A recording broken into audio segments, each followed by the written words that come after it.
श्री कृष्ण के सिरदर्द की कहानी। राधा और कृष्ण के प्रेम के बारे में कौन नहीं जानता है। कहते हैं कि कृष्ण और राधा का विवाह नहीं हो पाया था, लेकिन दोनों में इतना प्रेम था कि आज भी दोनों का नाम एक साथ लिया जाता है। श्री कृष्ण का राधा के लिए प्रेम और राधा का श्री कृष्ण के लिए समर्पण देखते ही बनता था। शायद इसलिए अपने आप को सबसे बड़ा भक्त कहने वाले नारद मुनि को राधा से जलन होने लगी थी। यह बात श्री कृष्ण अच्छी तरह से जानते थे। एक दिन राधा के बारे में बात करने के लिए नारद मुनि श्री कृष्ण के पास आए। यह बात श्री कृष्ण को पता चल गई थी। जैसे ही नारद मुनि वहां पहुंचे तो श्री कृष्ण उन्हें देखकर अपना सिर पकड़कर बैठ गए।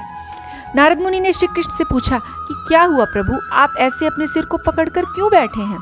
श्री कृष्ण ने कहा, हे नारद मुनि, मेरा सिर दर्द कर रहा है। नारद मुनि ने पूछा, प्रभु इसको दूर करने का क्या उपाय है।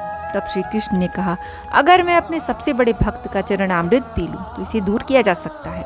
तब नारद मुनि सोचने लगे कि सबसे बड़ा भक्त तो मैं हूँ, लेकिन अगर मैं अपना चरणामृत दूंगा तो मुझे नरक जाने में कितना पाप लगेगा।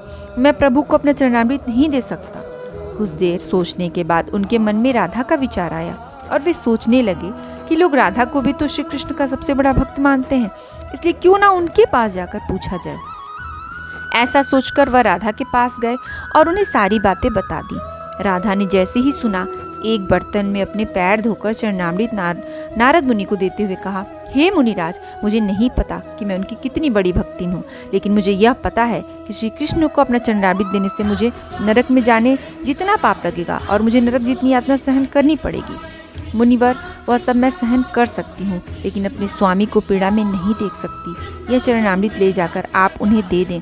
राधा की बातें सुनकर नारद मुनि का सारा घमंड चूर चूर हो गया और उनको पता चल गया कि राधा ही सबसे बड़ी भक्त है और श्री कृष्ण ने यह लीला मुझे समझाने के लिए ही रची थी। जब नारद मुनि राधा के पास से वापस आ रहे थे तो उनके मुख से केवल राधा के नाम की ही धुन सुनाई दे रही थी। जब वे श्री कृष्ण के पास पहुँचे तो देखा कि श्री कृष्ण उनको देखकर केवल मुस्कुराए जा रहे हैं और नारद मुनि ने भी सारी बात को समझकर उन्हें प्रणाम करते हुए कहा, राधे राधे।